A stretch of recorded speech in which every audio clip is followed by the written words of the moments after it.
Okay, so as I was saying earlier, my most embarrassing moment learning any language, I think I've told you. I think I told you this last week. Was there was a kid named? Do you remember Jefferson Santos? No, No. not Okay. at all. Shout out to Jefferson. I did not know that Jefferson is actually a fairly popular name in Brazil. I did not. I never thought I'd meet somebody from Brazil named Jefferson. But I tried to tell him como vai você.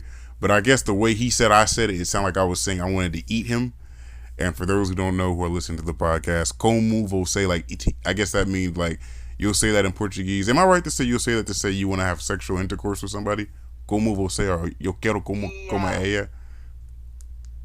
yeah. What? It's like I want to have sex with you. But it's weird because if you say como vai você, that means how are you doing? Yeah, perfect. Yeah, see, I didn't know that at the moment, and he told me, "No, man, thank you, but I'm cool. I'm glad that you think I'm sexy, though." And I was like, "Excuse me, what do you mean?" He's like, "Yeah, no, when you say that in Portuguese, it means you sound like you wanted to eat me, and that it means like you wanted to have sex with me, but really you're supposed to say como vai você, like how are you?" And I was like, "Oh, I'm so sorry." He said, "No, man, it's fine. I'll take it as a compliment. I was actually feeling very insecure today, but thank you. That made me feel good today." So, so anyway, beautiful people, how you guys? How you guys doing today? This is I haven't come up with the name for this podcast yet. I think I'm gonna call it the Black Spanish podcast. My name is JT. I'm here with the young, the great, the talented, the engineer, the woman who has argued with me for 3 years trying to convince me that the state that she is from in Brazil created the concept of cheese bread. Am I not? Or do you still believe this, ma'am? Come on. What? I'm just saying. Well, Go ahead. mine. Can I introduce myself? Go ahead. Go ahead. Okay, so my name is Luisa Mendes. I am from Minas Gerais, Brazil. And definitely, we invented pão de queijo. It's not cheese bread, it's pão de queijo. It's totally different. And you just can argue with me after you come to Brazil and you see the process of making it. Okay, so otherwise, be quiet and accept it, please. So no, before we start talking about languages, let me just be clear. This is what's going on. They have a very, very, very, very, very, very delectable, delicious dish in Brazil called pão de queijo, which English it translates to cheese bread or bread of cheese, whatever you'd call it. So her argument to me was they were the first people to make pão de queijo. I told her there was no way impossible. You guys are the first people to combine cheese and bread and say, "Oh, this tastes good." Now, you guys might have your own way of making it. It's quite different from the Texas toast that you get out here. I don't know if you know what Texas toast is, but it can't be the first. Like, so do you think that was the very first idea of cheese and bread together? That's the thing, man. It's not a simple bread. It's something made of fermented yuca flour. Like, it's not actually bread. It's something totally different. And you are changing the subject of this podcast to like a recipe podcast. So I I'm think we can make another episode just about pão de queijo. I will be happy to explain for everybody. okay. Okay, right. That's what we'll do. We'll have another episode and we'll call that the Boundary Podcast, something like that. So, Okay. so I guess I don't know how I would approach this. I guess to ask you, how did you get into even learning? I guess what you never told me. What was the second language that you learned? Because for those who don't know, she actually speaks like 4 or 5 languages. You know how you have that? I don't know if you guys Oh know. my God. You know how you have that one friend that's so smart, but she just doesn't want. She just doesn't like flex her intelligence around you like that.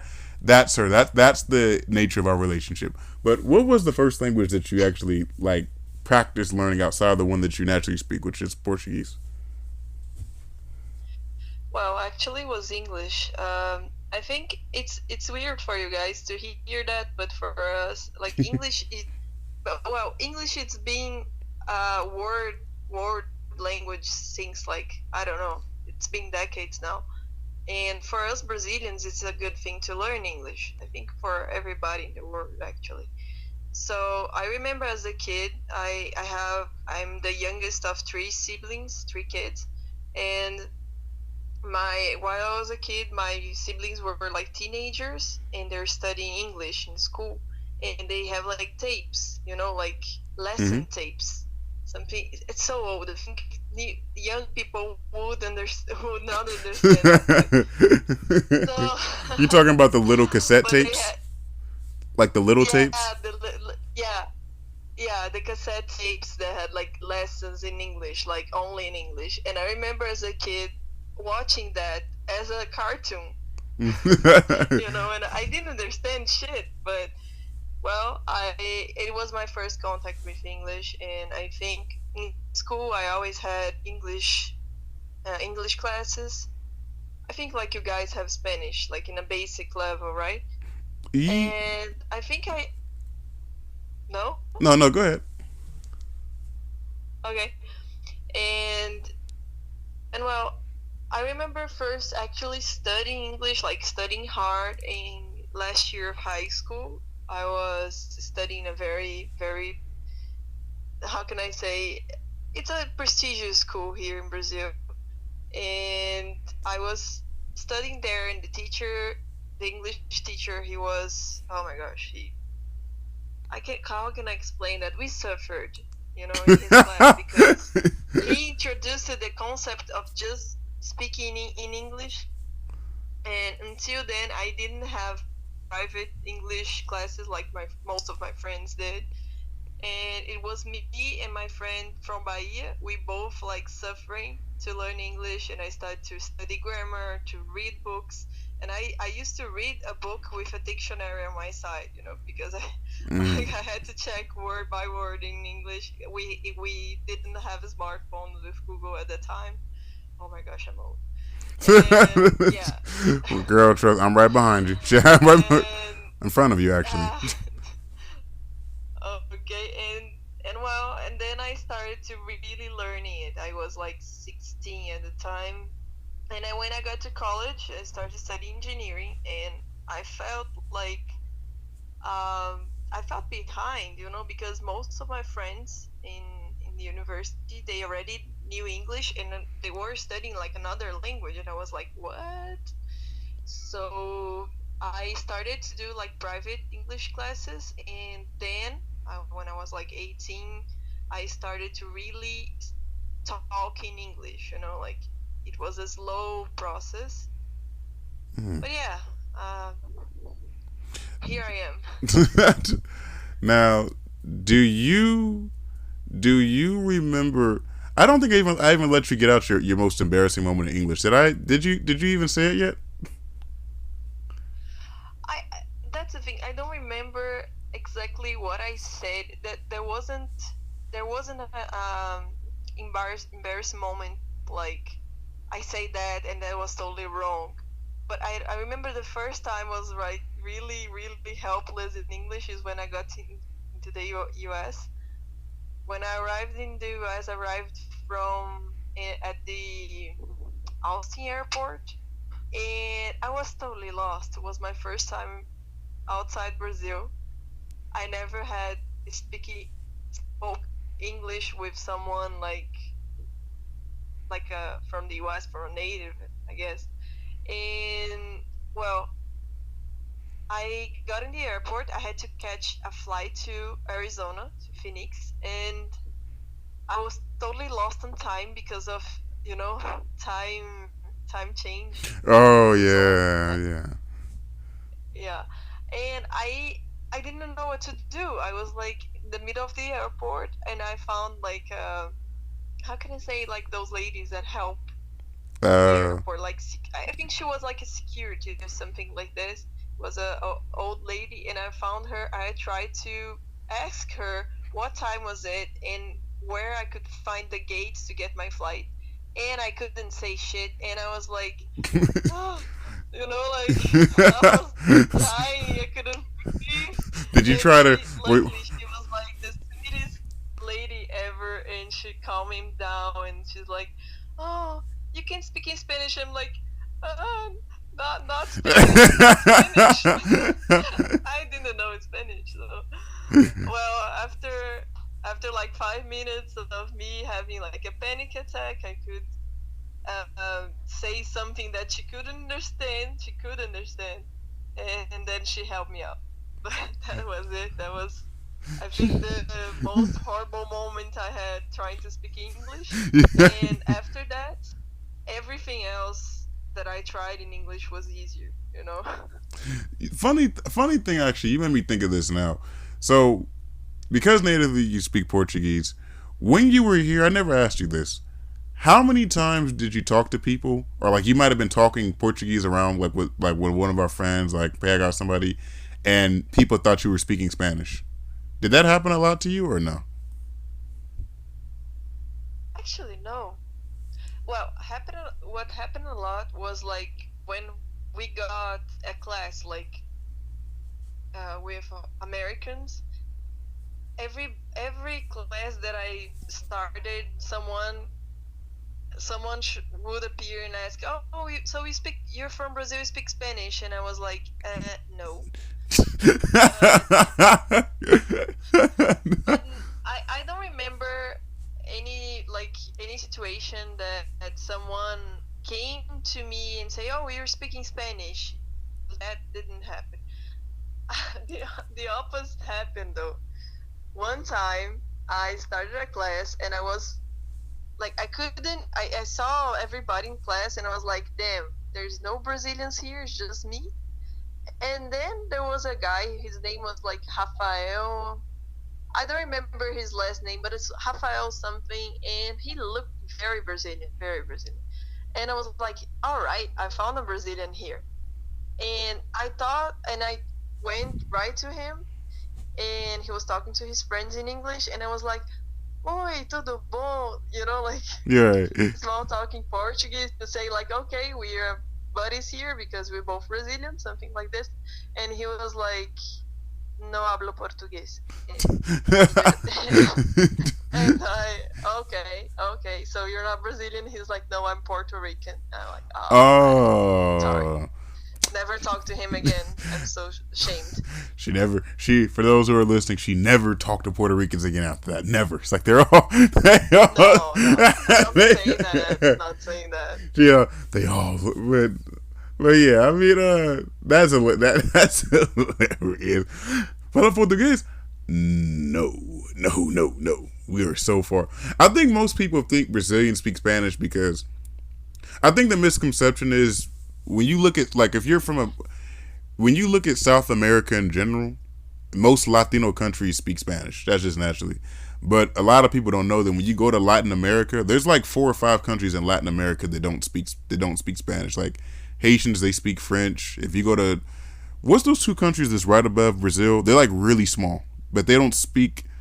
I guess they're technically not Latin countries, but they speak. You know where I'm talking about, but it's like nobody ever talks about them. Like I wonder sometimes if these. Yeah, it's French Guiana. Yeah. He speaks French. Yeah. And I don't remember. There's another one. You're right, but I can't remember. It's like a surname. Suriname I got it. Something Suriname. I think Suriname they speak Dutch though, and then I think in French Guiana they speak French. But French Guiana, I mean, if you speak French, that's technically a Latin language. So they're technically Latin countries, but most people don't look like when you think of Latin. When people think of Latin, I think naturally we think of Spanish speaking countries. So there's kind of always that kind of thing. Now, because of that though, random question: when you were in the U.S., did you kind of feel like a lot of the times, like I've noticed, it's like when I'm in here in California, I'll see people who are El Salvadoran or Guatemalan or Mexican, and they'll kind of naturally gravitate to hanging out with Mexicans. Did you feel that when we were at ASU or no? Like Yeah, Brazilians look. it was weird. It was weird because we Brazilians here, we don't often see ourselves as Latin, Really? Latinos. Sorry. Yeah, because like you said, we speak Portuguese and all our neighbors speak Spanish, and I don't know, we just feel like left out in the party. No. Yeah, but it was weird because when I got into the US, I saw like how similar we are to other Latinos. The only thing that separates us is actually language. But like Mm. the way of expressing food, the taste for parties, for dancing, for like the culture in general is so similar. And I was like, damn, I'm Latino. And I before it was weird. We can also talk like hours and hours about race and things one day, but I remember when I got in the US and we had like this forms you have to fill, like I know where this race is and going. ethnicity. Mm-hmm. Yeah, and I was like, and I saw Latina. I was like, Latina, like I am Latina. Like it was weird for me at first, but then when I came back, I like today I can proudly say I'm Latina, and I love hanging out with people from other countries. You know, like Venezuelans and Peruvians and well, here it's not that common to find people like that, but in the US, I love to hang out with Mexicans. Like it They're was like a little, it was a piece of home actually. yeah, they're very fun. They know how to make a party. Now, with I think that's partly because I think when you come to the U.S., like how you said when you mark the ethnicity box and it says like just white, black, Latino, or Amerindian or Asian or something like that. Those or five terms that they have, those kind of those kind of sum up a lot of different. Like if you put Asian, you're kind of taking like 40 different countries and 40 different all these different places and just summing them up into Asian. You know what I mean? Like, cause there's like all these Yeah, different kinds of Asian. There's Chinese, there's Taiwanese, there's Mongolian, there's Malaysian. But when you come to America, when you mark a box, when they ask where you from, you just have to put Asian, and you have to completely yeah, ignore all the other stuff. Like completely ignore all the other stuff. The same thing. It's the same thing with Latinos. There's Mexicans, there's Puerto Rican, there's Hondurans, there's El Salvadorians, there's Nicaraguenses, there's Colombians, there's Venezuelans. But when you come to America, when out of those one boxes, you have to mark just one of those. You know what I mean? It's kind of like I don't know. I get it. I understand it. It just has to yeah, simplify things, I guess. But I don't know. Now, yeah. The first time I had to fill this form, I remember asking, "Can I check more than one box?"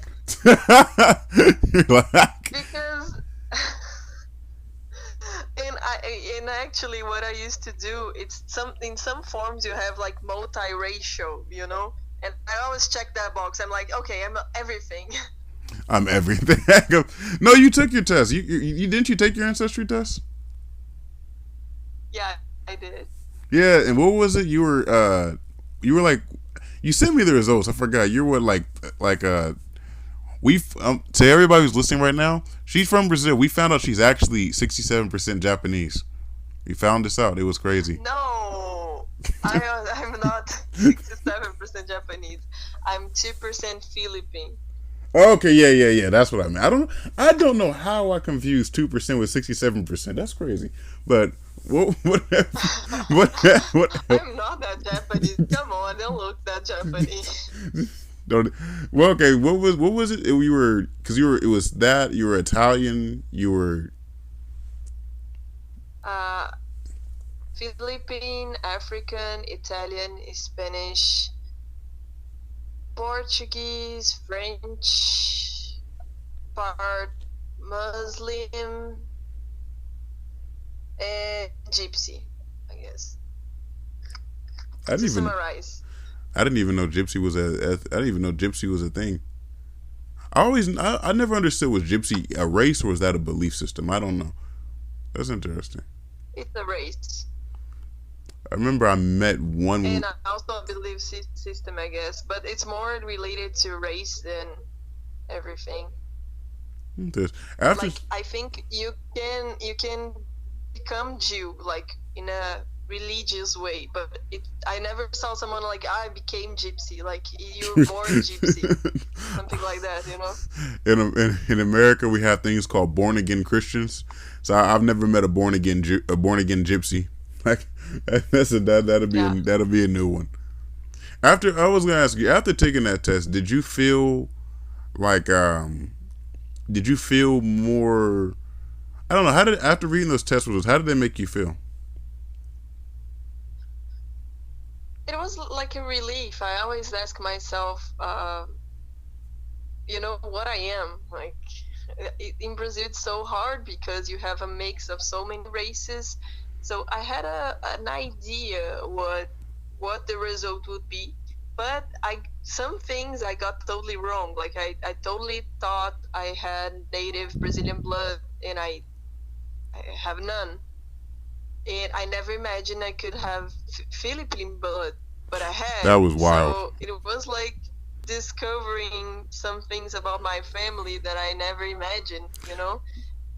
That's crazy. That really the Filipino that really shocked me. I was like, really? Like, It made sense though, because I'm a great part of myself, it's a Spaniard. So, and Spain conquered Philippines, like before the US. right? Yep, they did. That's why. So, That's why all yeah, those. That's why most Filipinos have like Spanish names. Like if you ever yeah. like me, if when you come to California, there is a lot of Filipinos, and all their names are like Rafael, Sean, or Jose, or Marco. You know, I always wonder like why all of you guys got like Mexican soap opera names. But then when you do the research, it's like, oh, okay, they were conquered. Okay, that makes sense then. Yeah, that's why. Dope. Now, to bounce back to the language thing, I wanted to ask because I'm trying. I got a little bit carried away talking about our heritage and ASU and everything. When you came, when you first came here and you were like when you were at the airport and you were trying to explain everything, you made me think about this. How different did English sound to you, like versus like how you heard it when you were learning it versus how when you heard people speaking it when you came to America? Like the difference between the two. Man, in the streets it was harder, like when I say in the streets, it's because in the university, while I was in class, and people talk in a formal language, and they don't talk that fast. So for me, it was okay. It was easy to go to class and understand what they're saying. But what was hard for me, it was like slangs. While on the streets, talk with people, they talk with slangs. Why texting? Oh my gosh, texting was horrible.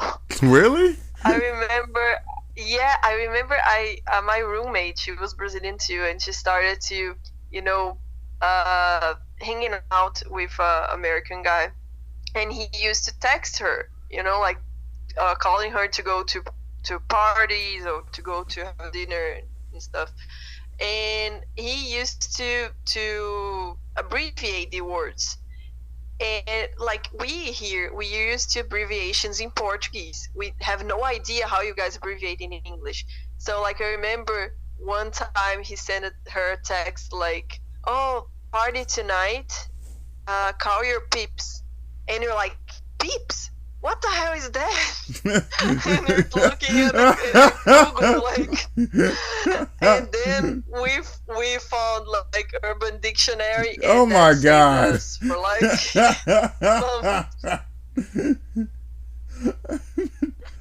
yeah, that was the worst. Oh my god! But I think in every language happens that, like when I started learning Spanish, I used to watch some videos like of it's a Venezuelan comedian, and she always talks about the difference between language in different Latin American countries.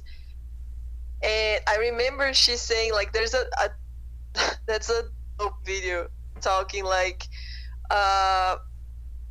words in Spanish that can be like can mean like totally different things in other countries. Like for example, straw. Okay, straw. And I will guess like in Argentina they say popote, which is for straw, but popote is like marijuana for other country. Like Really? what the hell? I didn't. I will send you this video, but it's like you have to be very careful while traveling in Latin America because some words in that's normal for a country can be curse words for now another country. So I think that happens everywhere where you have street language, where people are talking and inventing new words and new slangs, and you just have to be careful with that. I can relate to that so much because I remember when I was in ASU, the things that messed me up in Portuguese, like practicing with y'all, it wasn't even necessarily the words; it was those abbreviations like "ta." That used to confuse the fuck out of me. Você tá bom, like você tá bom. Oh, and say. Oh my god, that used to when you guys cut off você. For those who don't know, in Portuguese, to say you informally, you say você. But in Portuguese, they don't say você. They say what, Luisa? In Brazil? Oh, while texting? No, like when you talk, you don't say você, you say say. Oh, você tá bom? Say. Yeah. That confused the fuck out of me. I was like, what the like it was so annoying. That I get that. Say I remember I had a boyfriend and he was learning Portuguese and he was so confused because we always said to ourselves like obrigado, viu? Like translating to English it will be like thank you. See? Like it doesn't make any sense. But it's like the view is like a marker on Portuguese and doesn't have a meaning. It's just I don't know. And he was like, "Oh, why you guys say that?" And I'm like, I don't know. We just do it. I think but you know what is weird you say that? I think that like saying like view, I feel like in all of our language there's some way that we say like we'll say a sentence and then we'll put like another little saying at the end of it to kind of like to kind of check that you were paying attention or kind of check, like for example, like in California we might say feel me, like y'all know, bro. So I was at her house, you feel me, and dudes like ooh, you feel me, ooh, feel me, like it's kind of like a way of kind of like I don't know how to explain it. It's like I don't know, it's kind of like a punctuation marker. I don't know how to explain it. Yeah. Like exactly. Yeah, it's like I don't know, like in Mexican Spanish it's pues, like pues, under pues, like I think I'm with the pues, like it's that. So I don't know, it's I don't know. Like you guys say view. I know in North, like when I would talk to guys from Recife, they said tu viste. That used to confuse. And I couldn't understand. First off, but when I say this to anybody who's from the northern part of Brazil, love all of you guys. Recife, Bahia, everybody. Is Pará in the north, or is that north? Is that west? Yeah. Okay. I can't. Actually, Recife is northeast and Pará is north. Okay. I can't understand anything you guys say. Yeah. It is. Okay, you're not alone. I can't either. It's, man. I remember, like, there was a time my husband lived in Manaus while we were dating, and I went to visit him. Hold on, wait a minute. Y'all got married? Like, I remember. What? Y'all got married? Man, we were like married for 2-3 years now. Like, but it wasn't like I think it's modern marriage, like we just went to register, fill the forms, and we just call our friends and family like, okay, we're married. That's it. Y'all don't tell me nothing. I feel hurt now. Not once have you told me. Oh wow. Oh, I'm sorry. I'm very reserved person. Like we just. I remember when my family figured out, and I was like, and they're like, what? And I was like, guys, like just let it be, No. I agree. I don't like to be the center of the tension. So I agree with them. Tell your family I agree with them. I feel hurt too. Tell them around the family I agree with them. Tell them the Miranda family I agree with them. I was hurt too. But I'm sorry. But go ahead. You were talking about you went to Manaus. Yes, yes. Yeah, he lived in Manaus while we were dating, and I went to visit him. We were walking the streets. He was living there for like a year and a half at the time. So we were walking the streets, and two guys came out like, I can't imitate them, but they're like something like, "Blah, blah, blah, blah." And I was like, what? And they're like, what's it?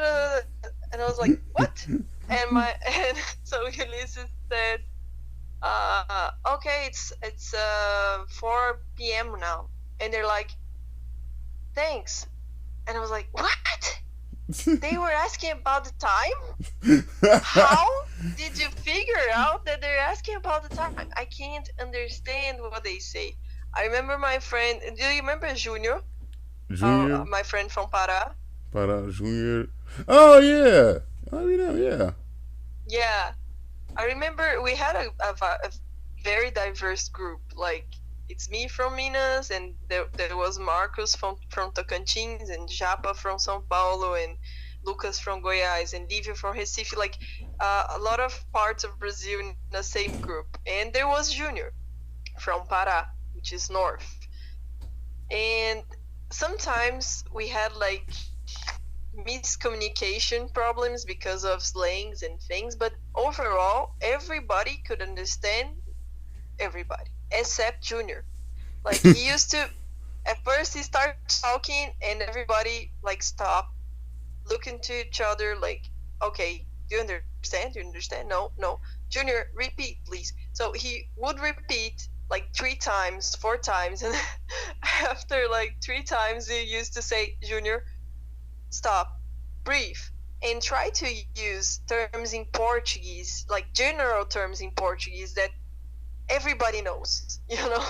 Well, and I'm gonna say that's kind, and that's what's kind of weird to me, because I feel like, well, I don't know, because like in America we have slang here. We have a lot of slang anywhere you go. There's slang everywhere, but most Americans know how to use their slang talk versus their proper, like, professional, when you're on the job talk. In his situation with Junior, he might have felt naturally more comfortable with you guys, so he probably just felt comfortable talking like how he would talk to his friends, but he has to understand that you guys don't speak the same as his friends. So it was like, what the hell happened? I don't know. That's interesting.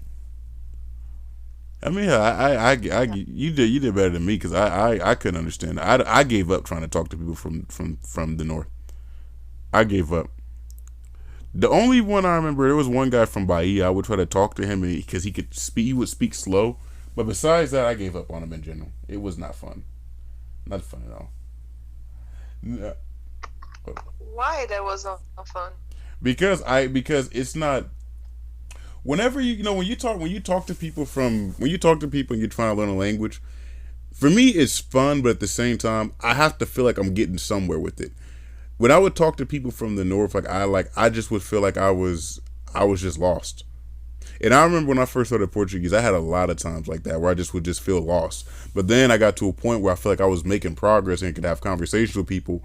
And I'd be doing good for like 4 days. Out of nowhere, when I would talk to somebody from like Recife or from like Pará, out of nowhere, all that progress. Like, everybody has this experience in a language. Like, you'll have a phase where you'll feel like you're doing amazing. I'm talking about you've had 4 or 5 conversations, and we call it the target language. And the target language that you want to learn, you're doing good. You even called somebody, and when they have the option to push, like, for example, like McDonald's, for English press 1, or for Espanol marca dos, and you push 2 and you understood. But then all it takes is just for you to have one conversation with somebody, and you can't understand them because they might be from somewhere where it's just harder to understand. It can kill your confidence. It kills you. Yeah. It can. That's it's like me with Ebonics, or your Puerto Rican and Dominican accent in Spanish. I can't deal with that. No, but you know what? No, like, but no. But my Puerto Rican, but that accent, I've made it. I've chipped at it a little bit better now. There are some times when I talk to people and they I go too fast, but I've made it a little bit more understandable now. But it's hard because Thank you, because Go ahead. It's hard. I know what you mean because, for example, it was what I felt with Ebonics. Like I was about like a year in the US, living at Arizona, and then I got to Chicago to spend like my last 3 months. And I got like we got in a neighborhood right next to the black neighborhood, and I remember talking to people there, and they talking like in pure Ebonics, and I was like, damn, I don't know English at all. What I'm doing here, I can't understand. And until today, like I can't understand Ebonics, and the same like. I'm studying Spanish. I talk with people from Peru, people from Venezuela, people from even Argentinians. But when I hear like Cuban accent or Dominican accent, like pure Dominican accent, I was like, I am like, oh my gosh, I can't with Spanish. I just start again, and I think it's normal. What's funny you say that is the Dominican accent. There's a portion of the Dominican accent, those from the northern part of the country. It's called Cibao. They say that their accent is actually influenced by people from Portugal because they had a lot of slaves. Whoa, Yeah, really? they got a lot of. They had not all the Dominican accent. Like the Dominicans you're probably talking about is like the general Dominican accent, like the son, like the "¿Qué lo que hermanito? Todo lo que está pasando ahorita." But there's an accent that they have in the northern part of the Dominican Republic. It's called the Cibaeño, and like they'll say like for example when they say, you know how you have the R in like cantar and mujer, they instead of saying R they say I. So for example they said it'll be like pues hermanito yo no sé cómo cantar. ¿Dónde está mi mujer? Yo quiero esto. Yo quiero esto. Yo no quiero. It's weird. It's like cantar, es saltar, saltar, hablar, hablar. It's really it's interesting. They're kind of That's weird. yeah. They're like the but everybody has those. Everybody's country has those little funny. Did I ever tell you about the 𝐀𝐩𝐸 story? Itchy, no. So you ever heard of South Carolina? If I've been there, Well, I no. heard of it. Okay, I've heard of it. So when you go to South Carolina, they all have Southern accents down there, right? Like really, just like how you doing, and whatever those kind of accents, right? There's a certain Right. part of the state that you go to is called the Sea Islands, and in the Sea Islands, to make a long story short, when they had slavery there, the slaves that were there for whatever reason, they had those islands to themselves for like 300 years.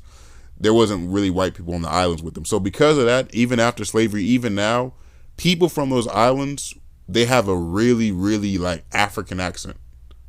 But they're from America. Like Oh, they've been in America for years. But they have like we call them 𝐀𝐩𝐸𝐸s and 𝐀𝐲𝐿as. Like they have a really like if you talk to them, they're like, yeah man, where y'all go? I don't know. Like you're like, where are you from? I'm from America, man. Like, no, you're not. Where are you really from? I'm from America, man. My father from America. My grandfather's like, no, nigga. Where are you really from? Like, are you ashamed to tell me? So I brought that up because 2 months ago at this bank, I was working at the bank.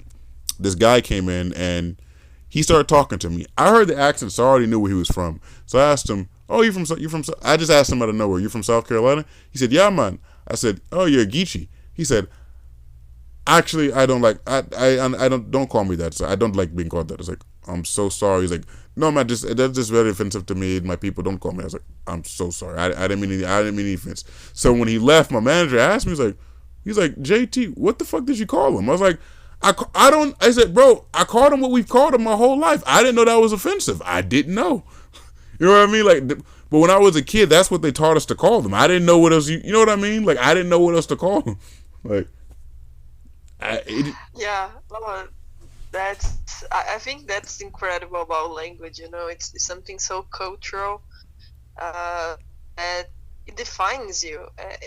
I think I don't know. I've been dealing with this for a long time now. Like I left my state when I was 17, and for me, it's so weird when someone loses their accent. Like I've been in Sao Paulo for like 11 years now, and I'm proud to carry my Minas accent. And speaking English, I will never try to hide my accent because it's part of me. The same with speak Spanish. I think accent is something that defines you, and it's something you have to be proud of. But it's weirdest thing about, like you said, about the it's 𝐀𝐩𝐸, right? 𝐀𝐻 name.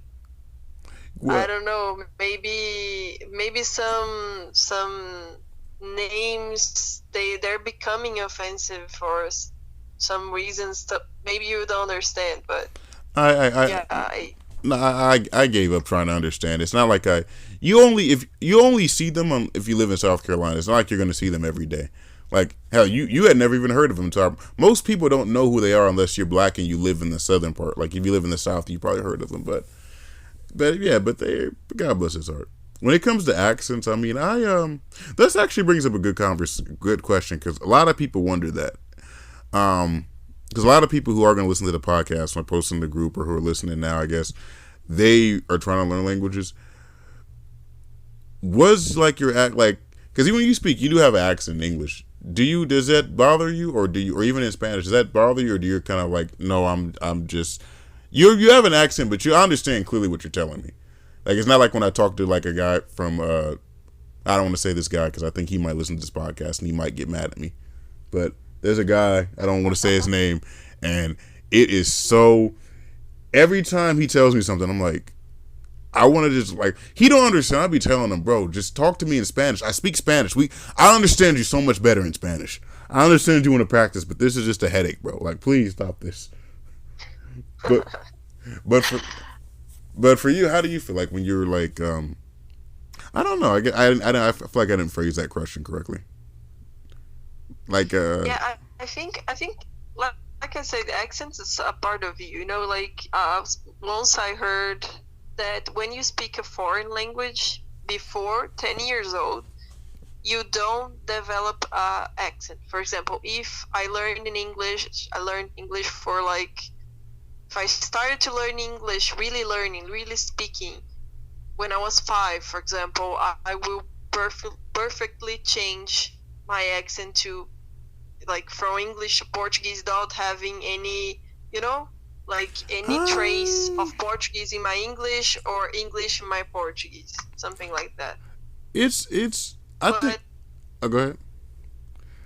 Oh yeah, they say like before 10 years old you can do that. After that, it's really hard. It's not impossible. Like actors do it all the time, I know, but it's harder to lose your accent. And so I think it's like part of identity. I think as long as they get the message, like I'm speaking English with accent, but I still can be understood, that's all right. I won't try to fake American accent because that's not who I am. I think what it is. This is my theory about accents. This is just my personal experience.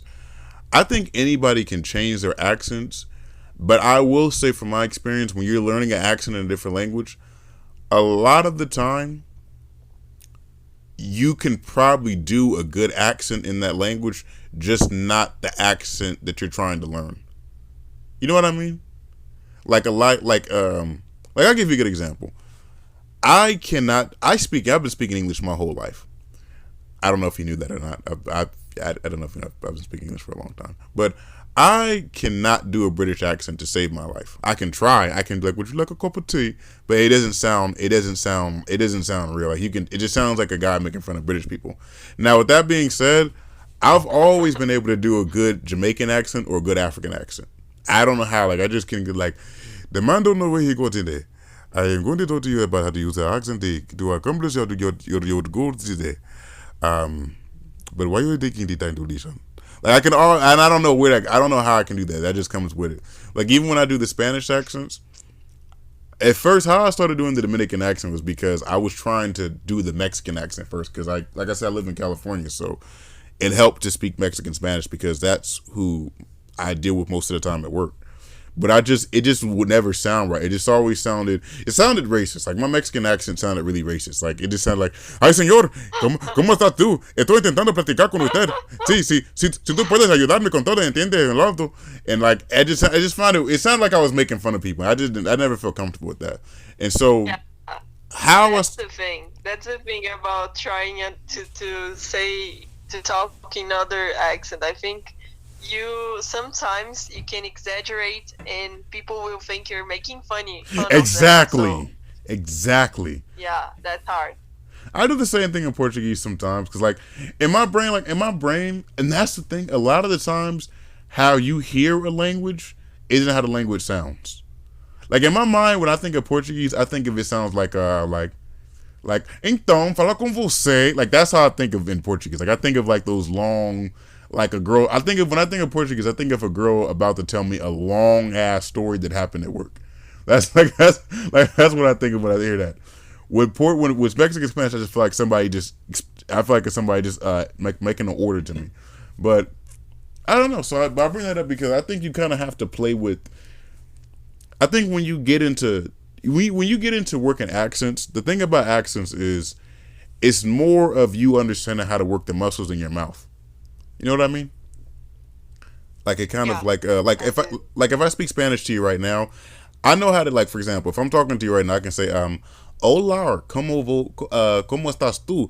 Ahorita estoy platicando con tu ahorita. And I'm doing that because I'm trying to make a white person speaking Spanish like accent. But all I did was just move my tongue in the back of my throat, like, hola, ¿cómo estás tú? Ahorita estoy practicando con tú mientras estamos grabando una podcast y todo esto. But yeah, it's like that. Yeah. But if I move my tongue, Yeah. like, go ahead. Go ahead. No, you can finish. I was gonna say, but if I move my tongue like a little bit towards my teeth, like watch how it goes. Like it'll be like, hola, ¿cómo estás usted? Ahorita estoy platicando contigo porque estoy tratando de grabar un podcast mientras estoy platicando con tú en este momento. And all I did was just I moved my tongue closer to my teeth and I just started closing my mouth faster when I said the words.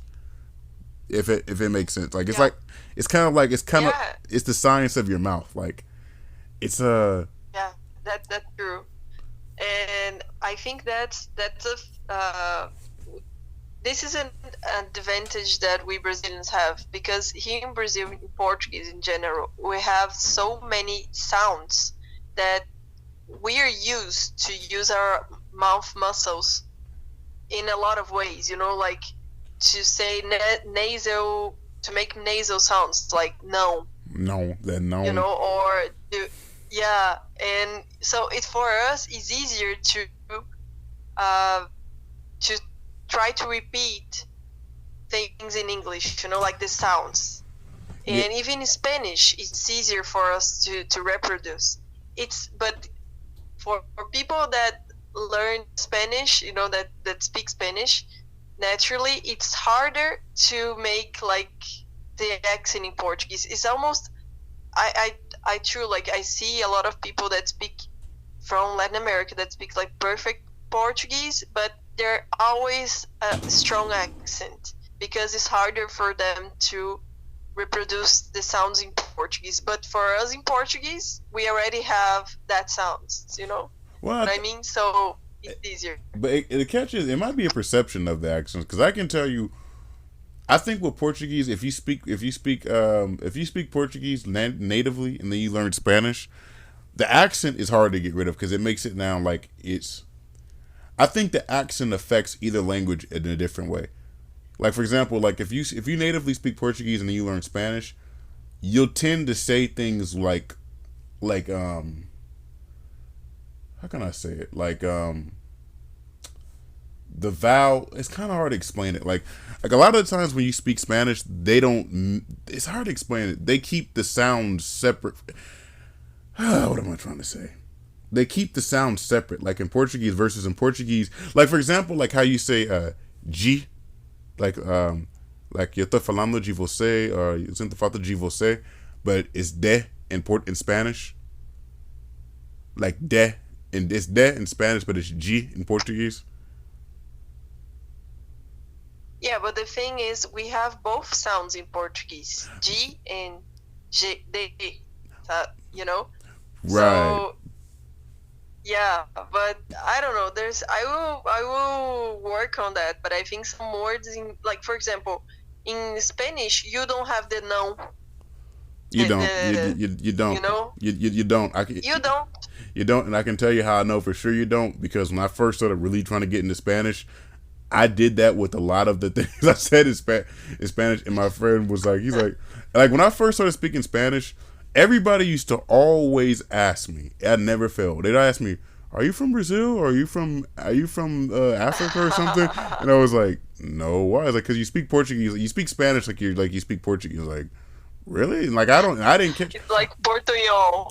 Yeah, but but I understand, because it's hard to explain. It's like every language has a rhythm, and once you work out that rhythm, like that melody of the link, like once you work out that melody, I don't know, it's kind of interesting. Like, it's like Portuguese sounds like, to me, it sounds like it sounds very theatrical, like drama, like opera, like somebody like, I don't know how to explain it. If I spoke Portuguese, like if I spoke English, imagine if you heard somebody speaking English, how you speak Portuguese with that rhythm. Like, it'd be like, "So I went to the market today, and I had to get a cup of tea. Then, like, it would just sound funny. Like, it would sound so weird. If I met somebody doing that in the street, I would think they were retarded. I would think they were on pills. But then if you did that with Portuguese, Yeah, yeah, it wouldn't make. that's true. It's something about rhythm. That's right. It's the same thing here. Like, when you meet people here from who are like from California, but their family's Mexican, or they might have been born in Mexico but they grew up here, they'll speak perfect English, but I can tell by the melody of how they speak that they grew up like in a Spanish speaking household, because it's hard for them to lose that rhythm. Like, so how's it going, fool? Yeah, I'm talking to you right now. No, I'm going to go to the bank and get the money order right now. Oh, like, they'll have it's like a melody, like a ball. Like you remember how you used to watch those cartoons, and it used to be like a little ball dancing on top of like the words, like dun dun dun dun dun dun dun. It'd be like that. I don't know. I hope that made sense what I was saying. I'm sorry. Yeah, it does. But let's go back a little bit. I think, I don't know if I got it right, but did you say that you like, English is not your native language? English is I was making a joke. I said English is my native language. Oh, I joked and said, I don't know if you I know was that or like, not. damn, like, which secrets you're hiding from me? I have no. Let me tell y'all something. Who's listening to the podcast right now? This woman, I have WhatsApped, messaged her everything about my life. I have no secrets at this point. But no, the English is my first. But I don't know. Language has always fascinated me. Like, I've always just been fascinated on just communication in general. Like, I love seeing the differences of how people speak, and how these words mean a different word in this country, or how even if you go to different parts of a country, you, like how we talk like right now, like how we say, like, people from the Northeast, I can't understand them. There's certain times I'll talk to people from down south, and I might not understand them 100% what they're saying. Yeah. So that even fascinates me. Like, that's why my theory has always been that there's less languages in the world than we think, and just more dialects. Because to me, Portuguese, Spanish, and Italian and French, to me, are all the same language, but just different dialects. Whoa. Now I think in the past, yeah, French, Italian, Portuguese, and Spanish were like one language. But I think today, like, there are still like sister languages. We say that in Portuguese, like línguas irmãs, sister languages. It's for languages that have a similar structure, but still, like, okay, like French and Portuguese and Spanish, there is a lot of similarities, but still the structure, we have structural differences, But which I think it's more than a dialect.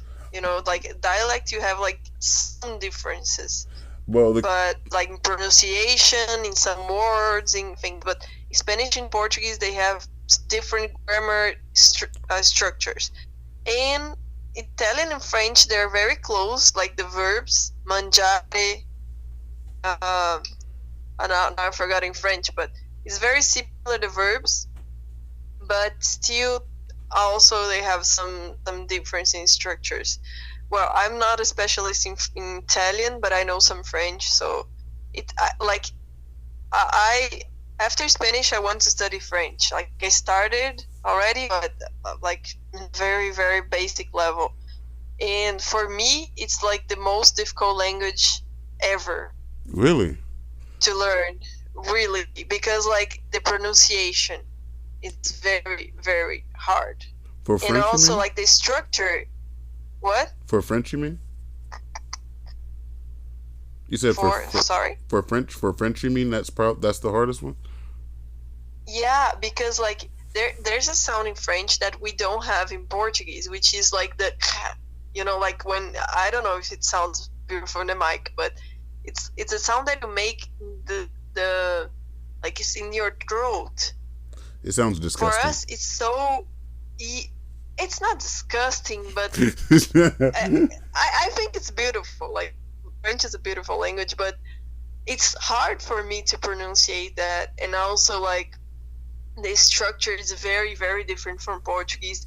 Some words, some verbs, it's easier for me to get because some words come from Latin, and so it's it's a little similar to Portuguese, but a lot of words in French inspired English. I don't know if you knew that, but a lot of the modern English comes from French.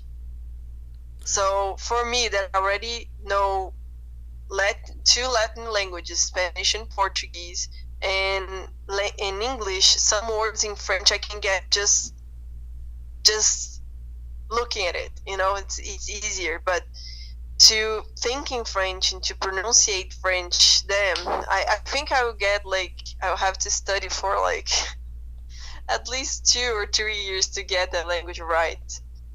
I mean, it's a French. I don't know. I can hear it. Sometimes I hear it spoken. I think it's a beautiful language. But other times I'm like, I think Italian sounds prettier than French to me. Honestly, Italian sounds so like.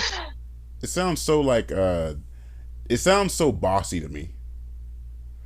Bonjour, like I like buongiorno. Like it's like a guy ordering. I like that. It's dope to me. Like I don't know. I there's some part of me that wants to learn French because I told you my grandma, my great grandma, they spoke French.